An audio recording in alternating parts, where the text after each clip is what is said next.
on number 2. That's the second hog for this afternoon.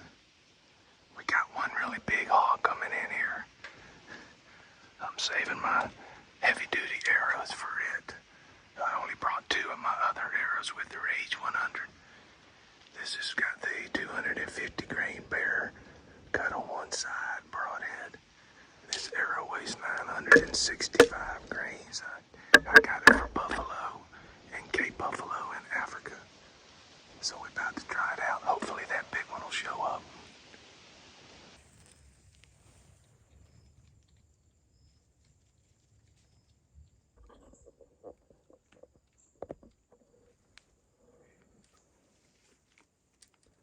I think I'll wait. He went over to the corn. We'll see if the big one comes in.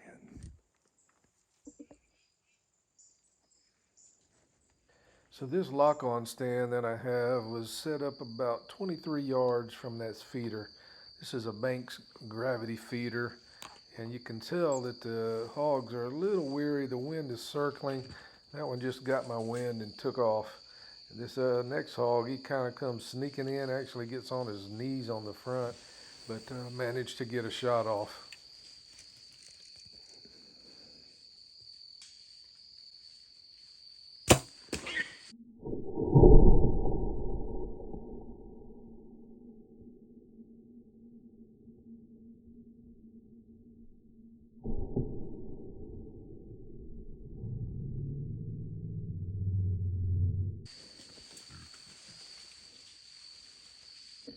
So right before dark, I had one more group of hogs come in. I picked out the biggest one in the bunch and let another arrow fly.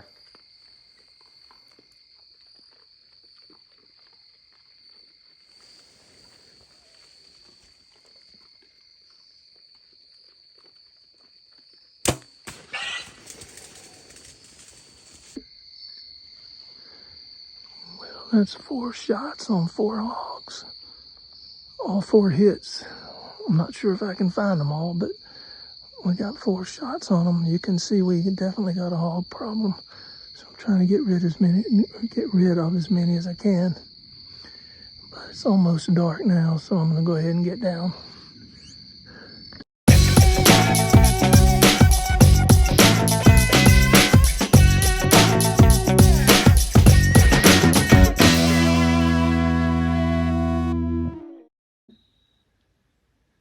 Hey guys, Cal here. I just wanted to go over a real quick little hack with you that I've come up with for hunting out of tree stands.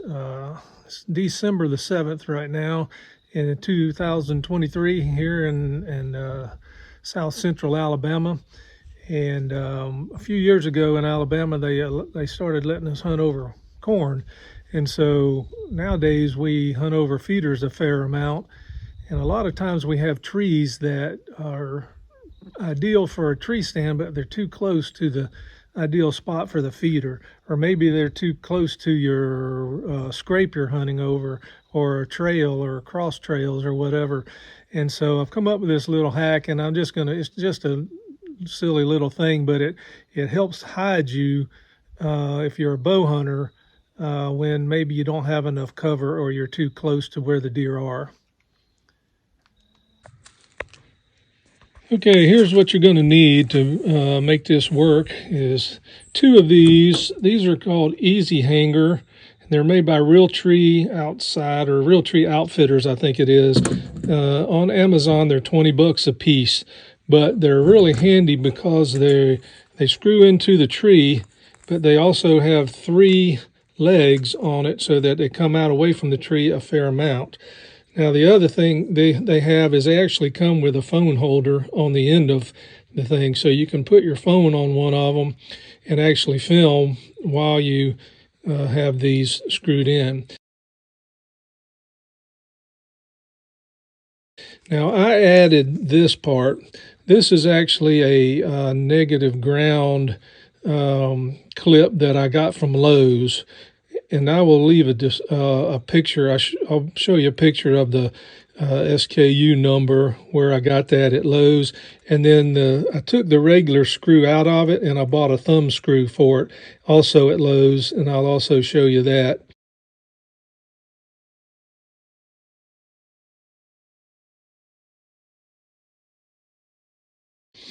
And then, so I got 2 of those, and then I got a piece of, I believe this is 6/0 ground copper wire.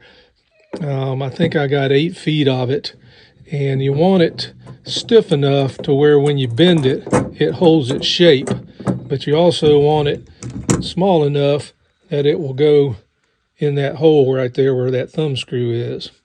And then also you want some just regular old clips, clothesline clips, maybe 4 to 6 or 8 of those, and then a piece of camouflage material. I think this piece is 6 foot by 8 foot, if I remember right. Okay, so what I like to do is I like to screw one of these easy hangers in low, so that when I'm sitting down, I have my phone right here and I can turn it on and off without much movement. Then I like to have the other one a little bit higher. Sometimes, a lot of times I make it even higher than this, but just for video purposes, I did it this way. You can make it up to about your head height. It'd be ideal. Okay, so the next thing I do is I put my piece of copper wire in, make a little loop on this side up, then I come down and make another little loop. And as you can see, it just screws, the copper wire just screws right in, and the thumb screw attaches it. Okay, so next I just drape my piece of camouflage cloth right over the wire that I just put up. And you can see I got it high on this side and low on this side. Okay, now remember, this is for close situations where you don't have any cover. So as you can see right now, I'm behind my piece of camouflage cloth. I usually have my bow hanging right behind me. If I need to shoot, this tall part hides me getting my bow. I don't have my bow with me, but we'll simulate it. And then this low part, draw, shoot. Another thing you may want to do is take the bottom of the material if it's a windy day, and take a couple of more of your clothesline clips. As you can see, I've got one right there, and just clip it to your stand or your ladder or whatever you're in, and that'll keep it from blowing around too much. Okay, so I hope this helps. I know I've hunted several places. I hunted Texas not too long ago, and they put me on a ladder stand in a really good spot, but no cover whatsoever. I had some aoudad come in, and I mean, as soon as I moved my arm, just a little bit, those aoudad picked me out. I had no cover whatsoever. And I got several stands here in Alabama also that are real close to the feeders. And so it's maybe $50 total on all the materials. The easy hangers fold up nice and small. You can put them in your pack. They're a little heavy. They're made out of metal. But, and I know this is not a fix-all for every situation, but it has helped me out a few times. Yeah, I got 3 of my regular arrows and 2 of my heavy-duty arrows.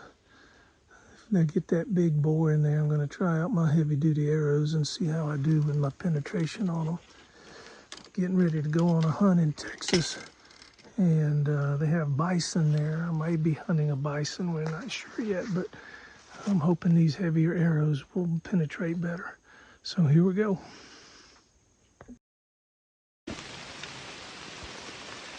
Okay, I came to a different set today.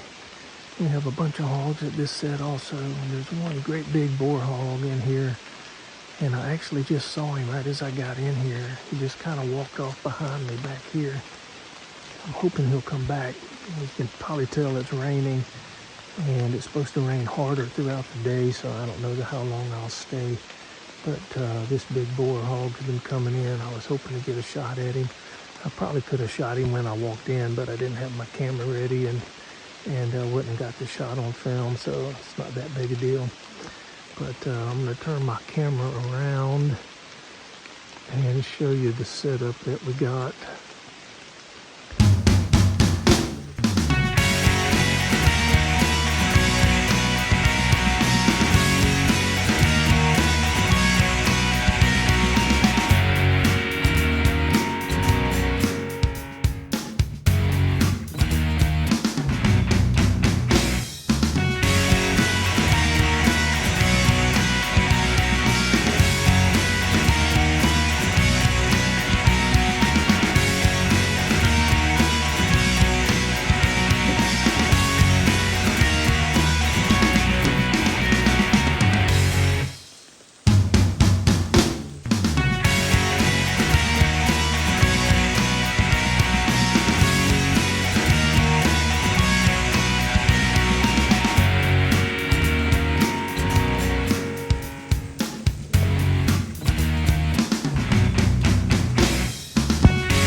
shooting these hogs with a bow, it doesn't take long to realize that you're not going to make much of a dent in them shooting them with a bow and arrow, although it is a lot of fun.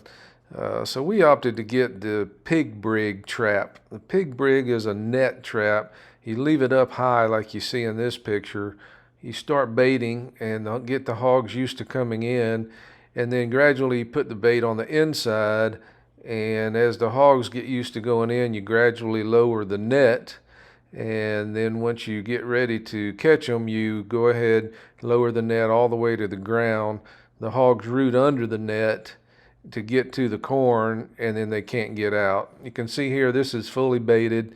There's some stakes on the inside that allows the net to raise, but then when they get inside, it won't let the net come back up.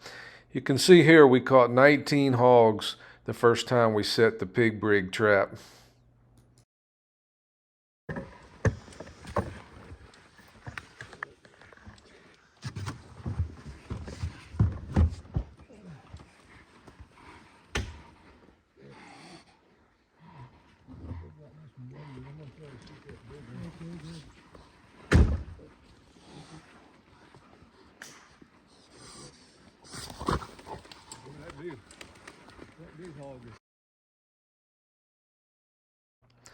I had mentioned earlier that we had a couple of big boars around, and this particular set we actually caught one of the big boars.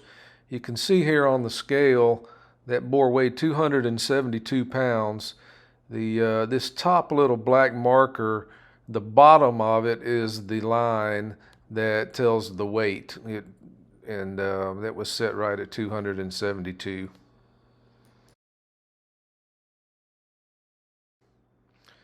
I hope you enjoyed the video. Don't forget to like and subscribe.